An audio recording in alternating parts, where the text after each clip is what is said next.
So Jasmine Crockett was going to start off my show anyway because she's in a back and forth with the Attorney General Pam Bondi over whether or not she's inciting violence or whether or not she's encouraging these Tesla attacks. But she said something even crazier that was going viral today, right before the James show started, where she was talking about your governor, Greg Abbott, who you're probably aware of this, has been in a wheelchair since he was 26. He had an accident where he was jogging and a tree fell on him, broke his back. And so we've all known that he's been in a wheelchair this whole time. But a lot of people are saying this is beyond the pale. This is completely inappropriate for a sitting congressman to refer to him as Hot Wheels. Because we in these hot-ass Texas streets, honey. Y'all know we got Governor Hot Wheels down there. Come on now. And the only thing hot about him is that he is a hot-ass mess, honey. So yes. So I don't think the term Hot Wheels itself is always going to be derogatory or negative. I have a confession to make. I have referred to him as Hot Wheels before, maybe even on the show. I don't know if doesn't sound like something I would say on air. But I had a previous producer on a previous iteration. This is the guy who's my producer when I was doing the show in Waco. He called him Hot Wheels, but it was out of a term of endearment. You know, we actually see this guy that's in a wheelchair, and we're not making fun of him for it. It's just kind of a distinctive feature, just as you would call someone who has red hair a carrot top, or it's just as you would call someone, I don't know, maybe if you had a friend with one arm, you'd call him Stubby just for fun. But it wasn't hateful like this, and I think that makes all the difference. And, you know, the cussing, probably not the best look for a sitting congresswoman. But again, I say cuss words on a regular basis. She said the A word twice. They're well within the bounds of the FCC, so don't at me. Don't file a complaint with anyone. It is kind of ugly, though. Do you think that's inappropriate, what you just heard? Because she didn't say it out of place of nicety. She was bringing up his disability in an insulting fashion. So does that make all the difference in the world? Yeah, I think so. Okay, now let me get to what I was going to play for you out of Jasmine Crockett. Anyway, before she said that, now she's part of this movement now called the Tesla Takedown. They had a group called, there's going to be a Tesla Takedown national protest coming up on March 29th. So this weekend, they're all supposed to go out and demonstrate. Now, the concern that you and I have is this going to be a coordinated episode where things strangely just manage to set themselves on fire? So are we coordinating more terrorist attacks, more violence, intimidation, property destruction for a political cause? Or are we really, we're just trying to take down his stock price? Which one is it? All right, so let me play you the soundbite, which already had her with a little extra attention. This was from the Take Elon Down group chat. They did some kind of call together. It was on video. So I'll make sure that I keep it short, but I am truly here for very selfish reasons. Starting with on March 29th, it's my birthday. And all I want to see happen on my birthday is for Elon to be taken down. Yes.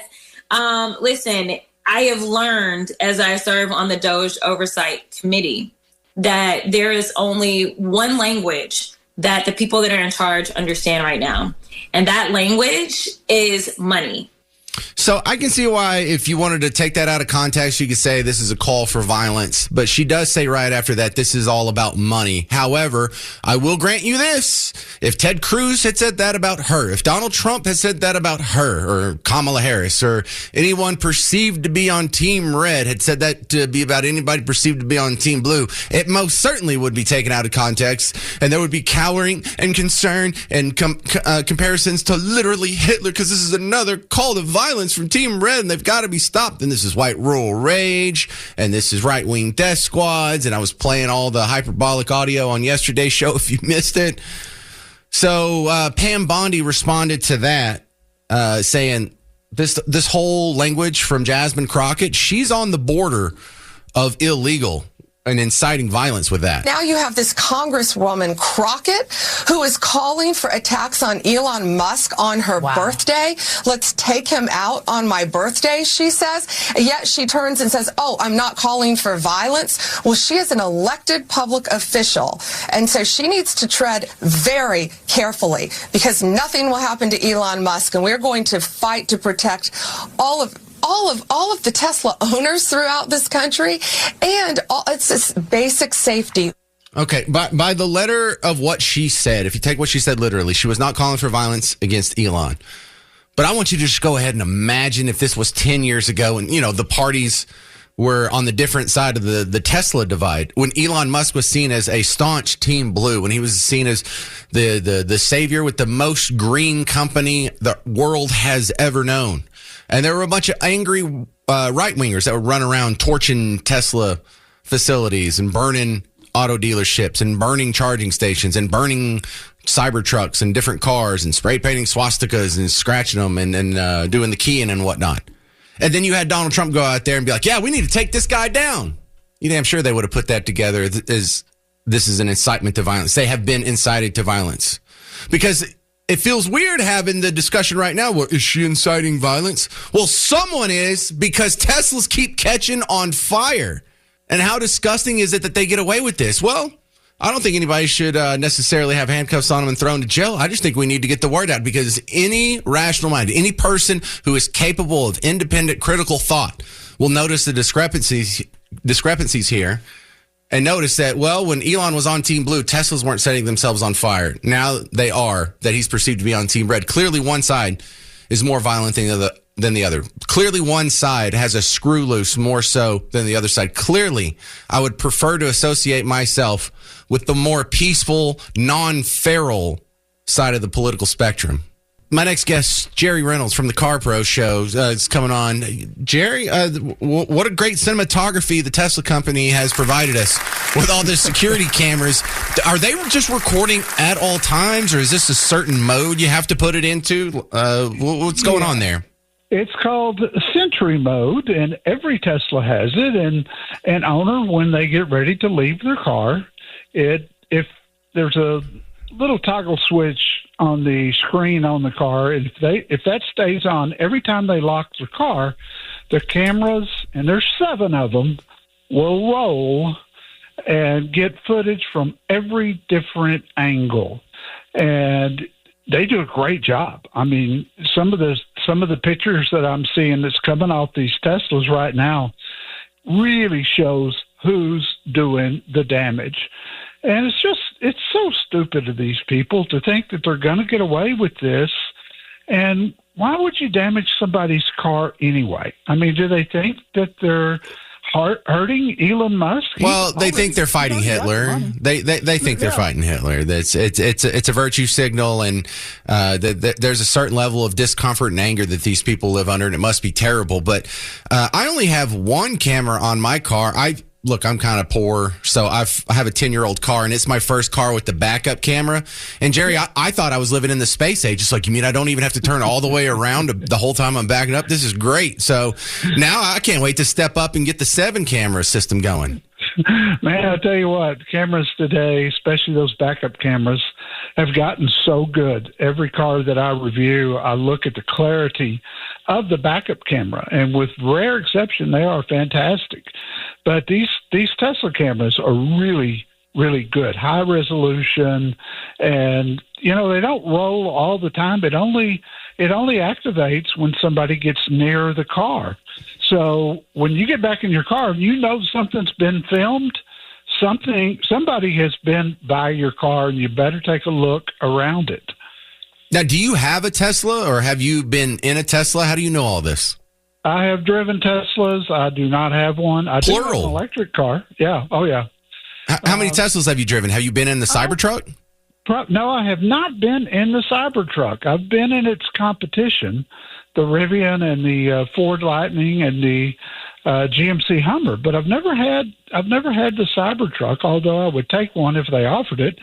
Teslas are great. I mean, if you want electric, they're terrific, and why people want to harm them is still beyond me.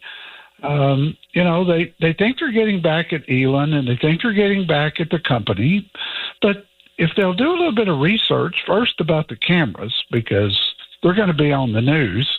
And secondly, Elon owns 12.8% of Tesla. That's it. So they're hurting a lot of other people, and probably including themselves if they have a 401k. It's crazy, James. I never thought I'd see this day in the United States. Well, I have never been in a Tesla. I have a couple of friends that have them and tell me about it, so I only have secondhand knowledge. And they tell me about other modes that my 10-year-old car doesn't have, like campfire mode. Like, what are we setting a campfire in a car? That doesn't make any sense. No, but they're so technologically advanced. You got to hand it to them. And I'm thankful for Tesla from the standpoint that they brought this whole electric car conversation to the United States. And that conversation needed to be had. Is it going to be widespread, or is everybody going to go electric? No, not ever. I predicted years ago that electric cars would top out at about 10% of the total cars sold in America. Last year, 2024, they ended up a little over 8%, and that number's actually sliding. It's going down instead of up. So I was overeager with my prediction, but if you've got the right commute, electric cars are great. I have one. I just leased myself for a personal car, a BMW electric. It's 100% electric, and I absolutely love the car. But these are people with short commutes. Is that what you're saying? Yeah. If you've got, most of the range right now is around 250 miles. So if you've got a 25 or 30 mile per day round trip commute, you can go all week long without ever going to a gas station. And I always tell my listeners there on WBAP, James, if you're going to have an electric car or even a plug-in hybrid, get a home charger. It makes all the difference in the world. I charged mine yesterday. Came into the garage. It was 50% charged. I had roughly 160 miles of range, and I wasn't going anywhere, but why not charge it? Why not just get it to 100%? And that's what I do. It's so simple. All right, what's going on the Car Pro Show this weekend, Jerry? It's big time. It's the last weekend of the month. It's the last weekend of the quarter. All the Japanese car companies are ending their fiscal year Monday. And, boy, it's truck month in Texas. If people are in the market for a truck, the incentives are just so good right now. But it all ends Monday night. We'll see what happens after that. All right, Jerry Reynolds, how do they find you online?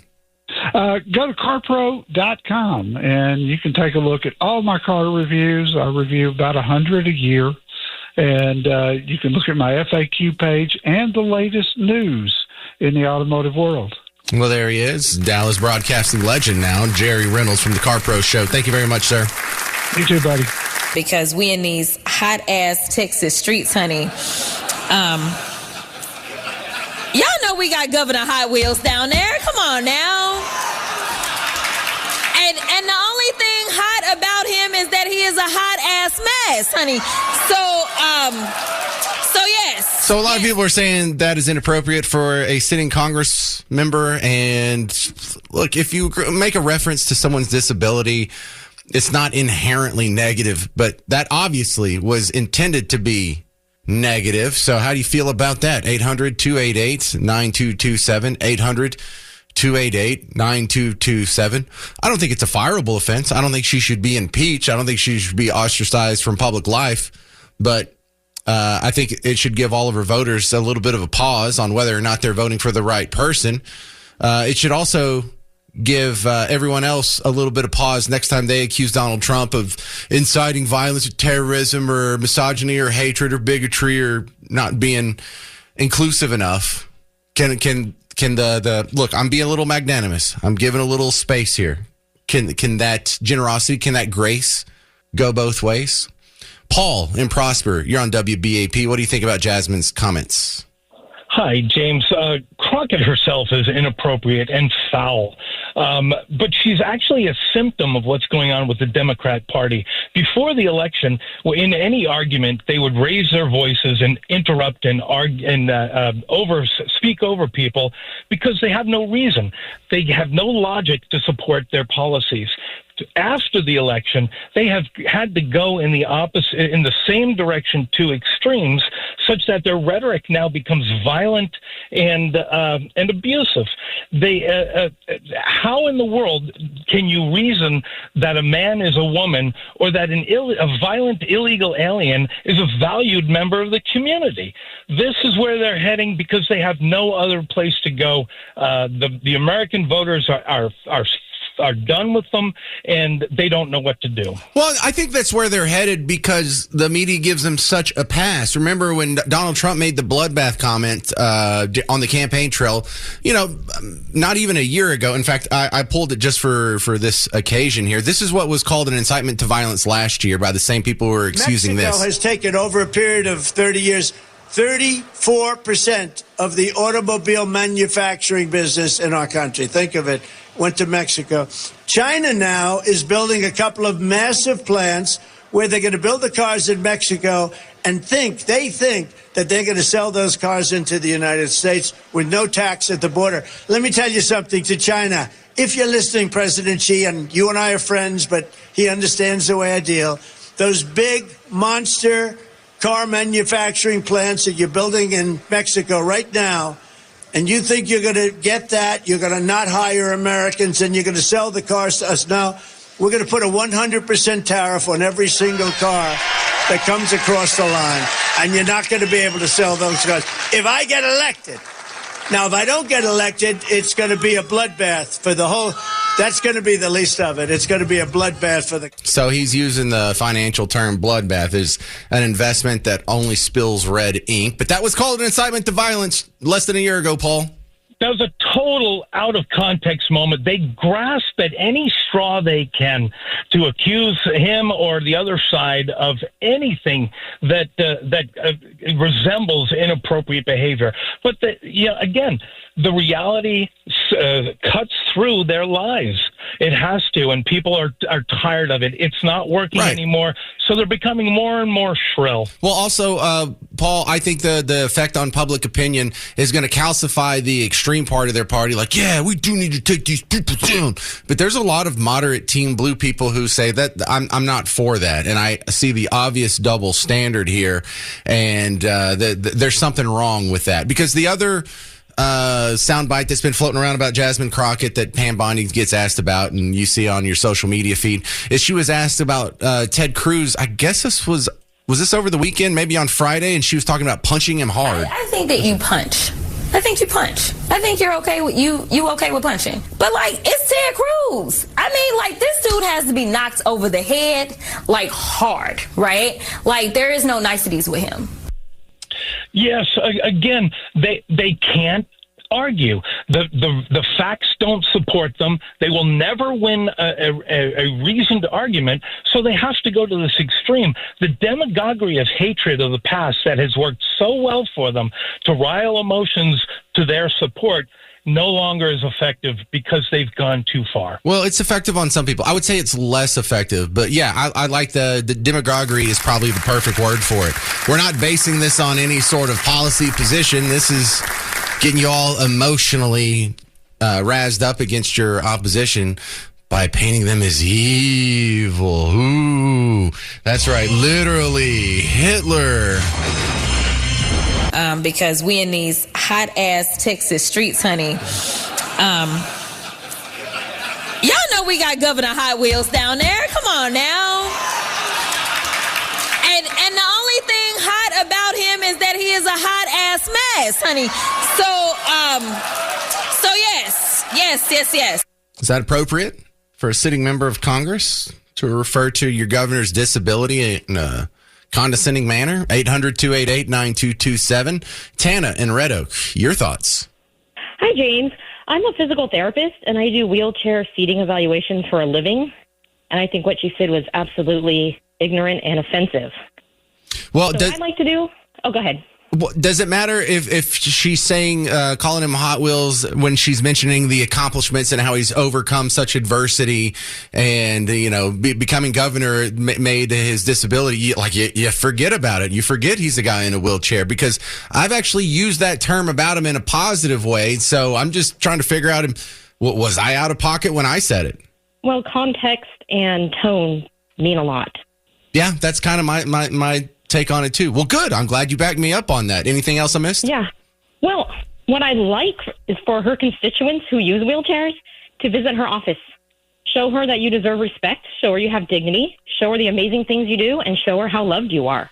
Maybe she'll learn something from it. Yeah, she's not here, though. She's all the way in D.C. most of the time, or going up to New York to be on the big shows. But I appreciate your opinion. Thank you very much. Thank you. Thank you. This is Stacy in Fort Worth. You're on the James Show. Your thoughts on Miss Crockett's statements? Yeah, I agree with the former caller. I think context and the way you say it goes a long way. And I feel like in this situation, she was very condescending and very disrespectful and very offensive.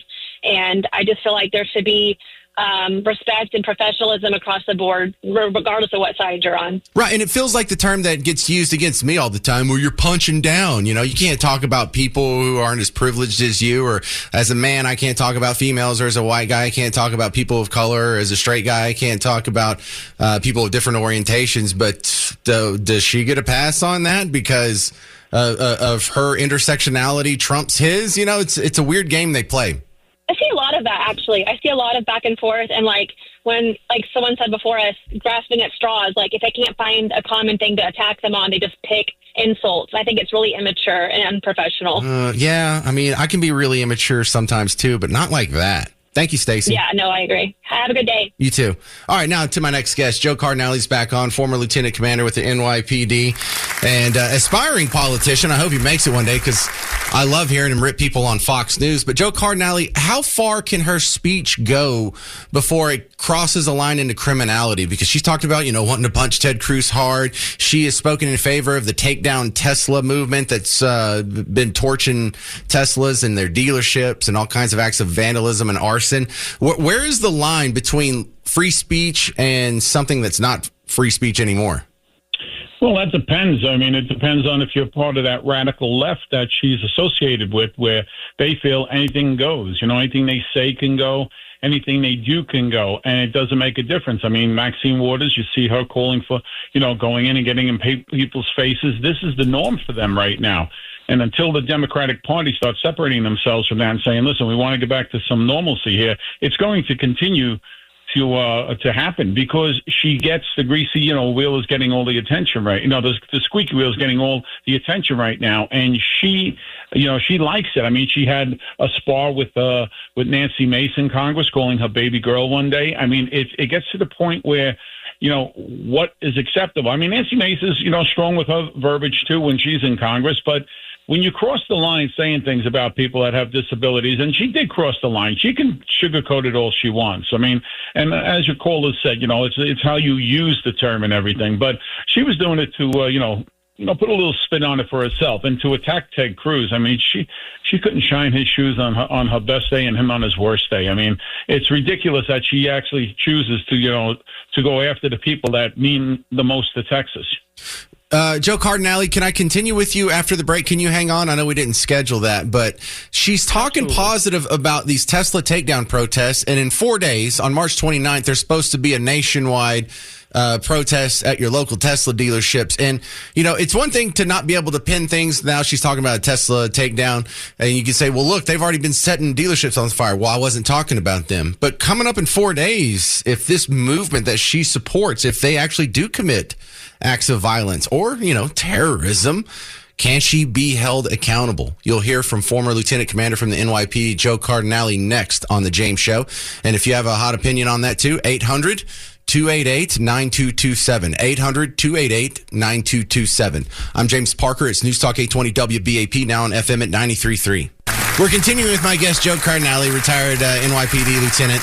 And we were talking about how some of this rhetoric, some of it, you can support a certain movement, you can support protests against Tesla, but if you're supporting the vandalism or the groups that, have the vandals that are facilitating the vandalism, at what point does that spill over the line into criminality? And if you want to be a part of the conversation, 800-288-9227, 800-288-9227. Joe Cardinale's continue with me. I know you didn't see this because I just saw this. While we were talking in the last segment, Joe, Jasmine Crockett from her Congresswoman account tweeted a response to her Hot Wheels comment. You ready for this, Joe?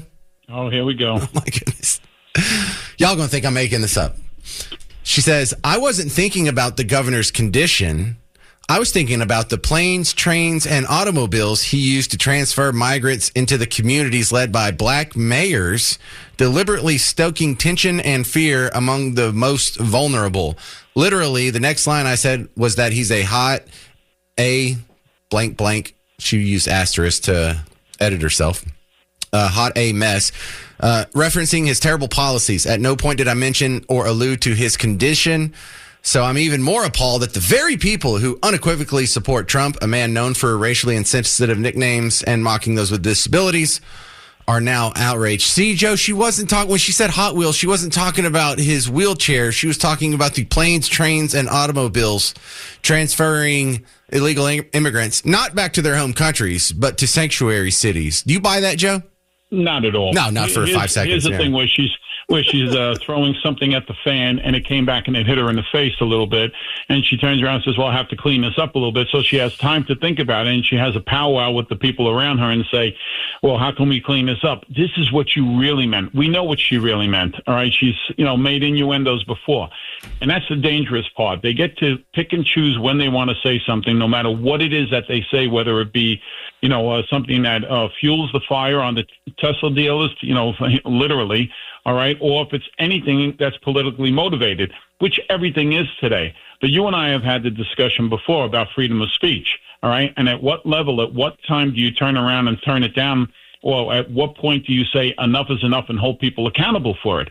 Because I guarantee you Pam Bondi will hold them accountable and make these cases that she already has, people arrested for. She's going to make an example out of them, and they're going to get stiff sentences for it, and they should get it.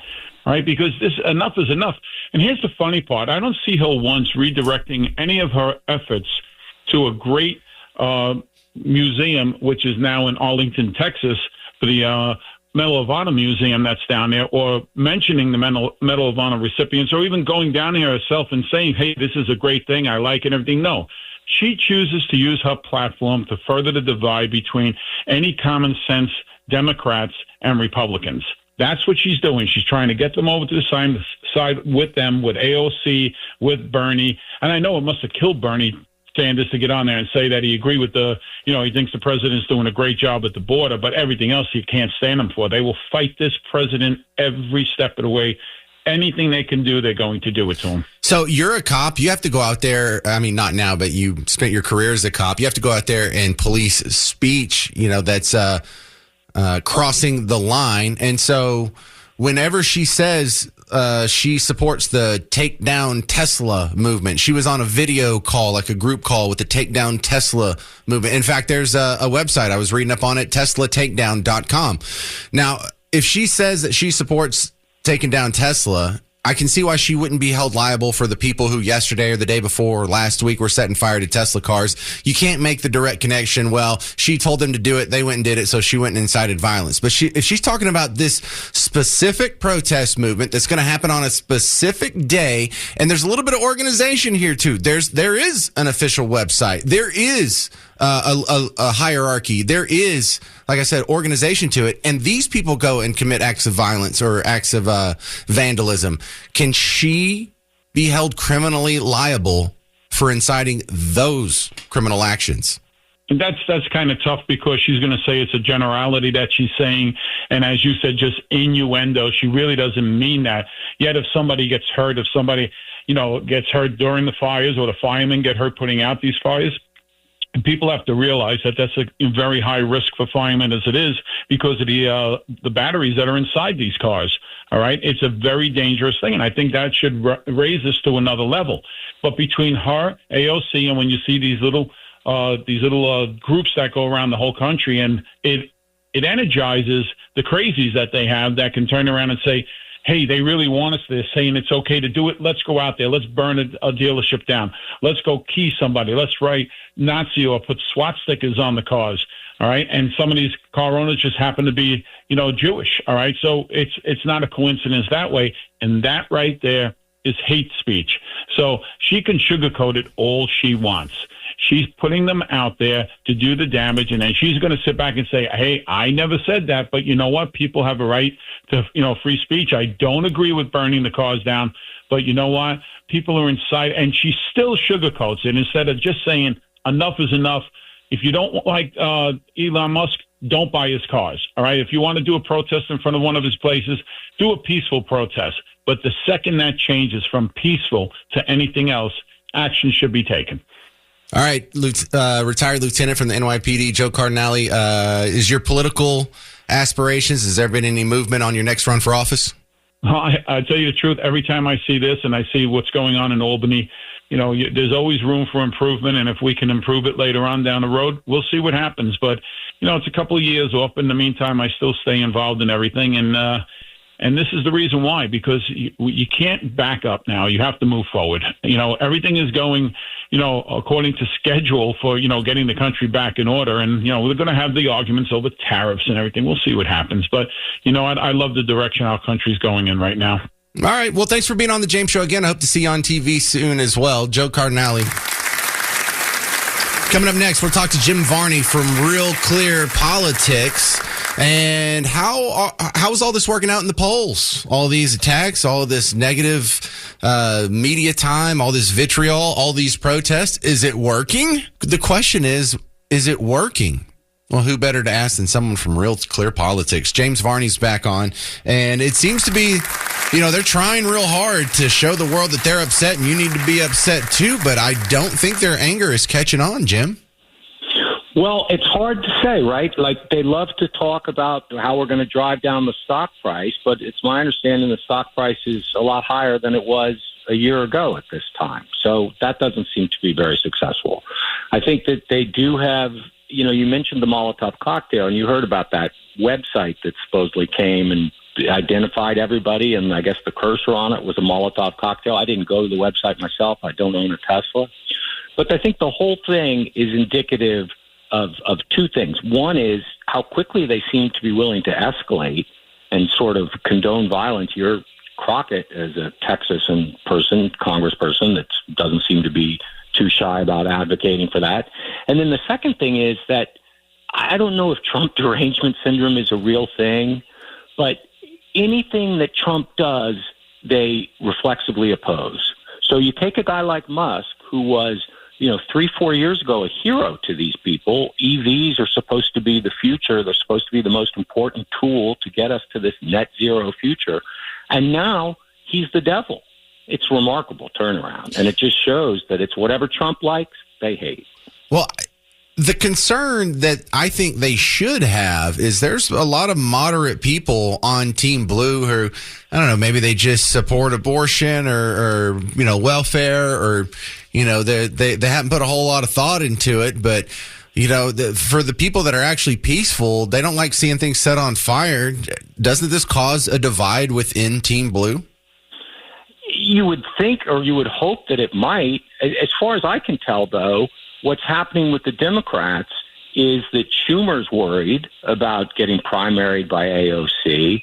And I've seen stories in Democratic organs talking about how the Democratic base is not as happy with the Democrats in Congress as they usually are. Apparently, traditionally Republicans have a lower opinion of their representatives in Washington than Democrats do.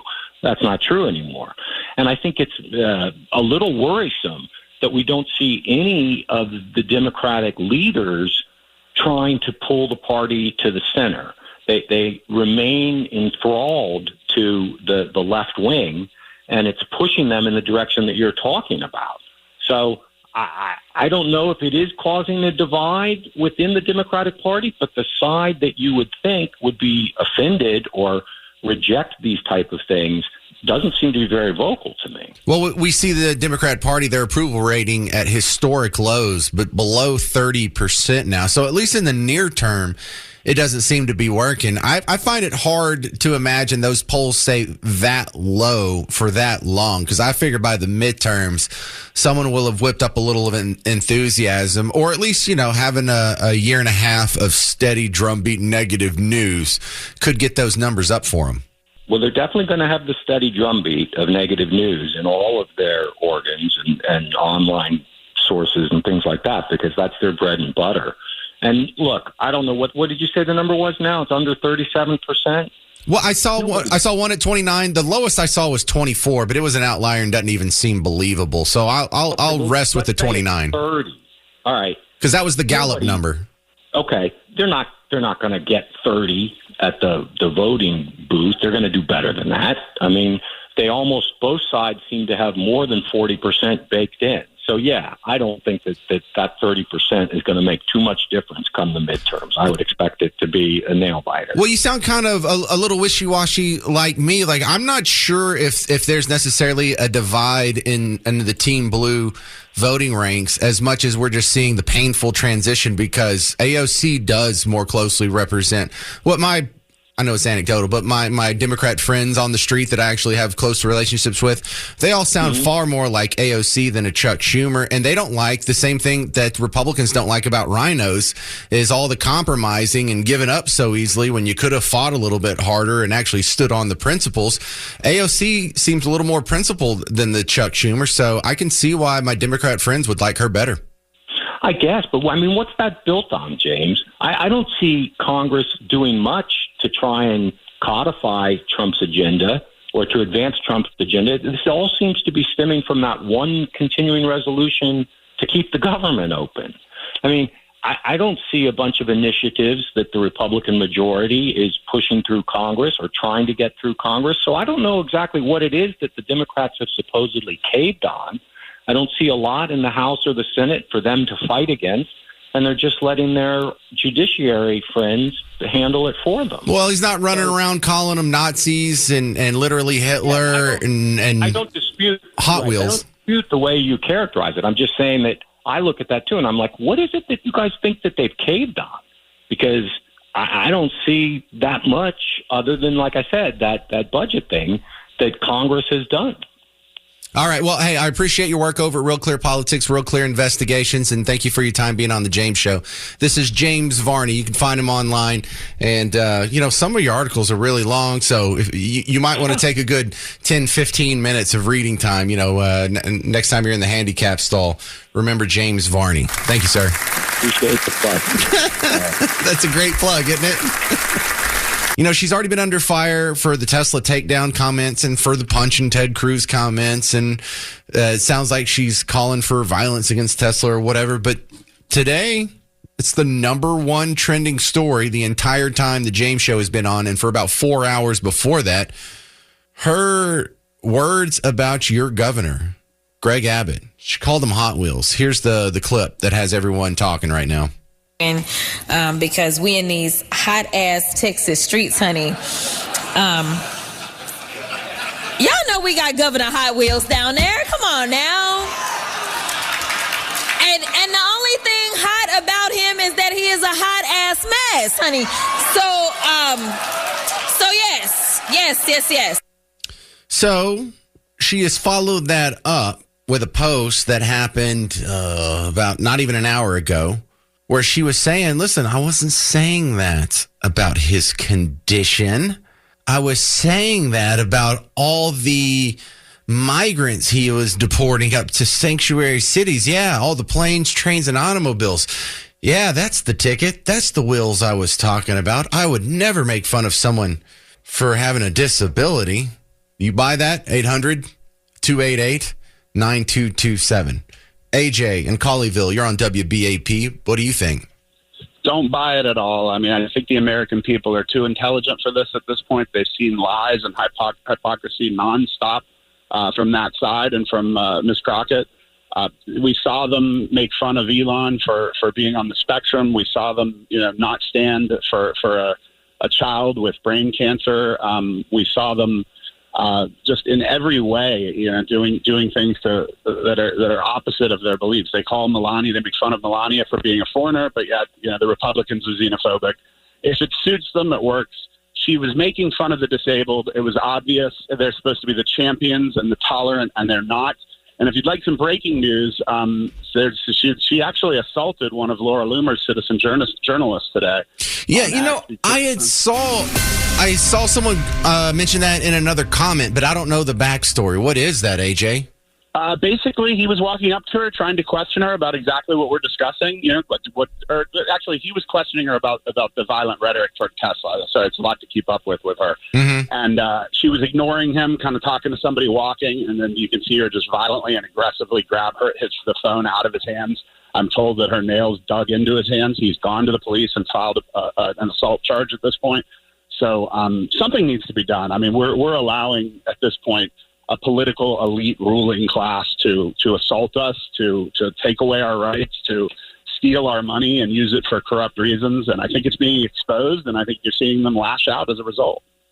All right. I get called crazy for this, and you feel free to call me crazy, but I have a sliver of hope for Jasmine Crockett. She sounds like one of these people who is going to eventually convert over to our side, like we saw Donald Trump do, like we saw Elon Musk do, like we saw Tulsi Gabbard and Joe Rogan and RFK, because she's never actually arguing against what you and I believe, AJ. She's creating this straw man and then beating the snot out of it with some incendiary rhetoric. But I don't think she's stupid. I don't think she actually believes what Team Blue believes. I think she's very smartly using her language to gather herself a whole lot of power. And one day she's going to want more than that. One day she's going to want some sort of meaning out of her life rather than just being the person who can win elections, actually do some good in the world.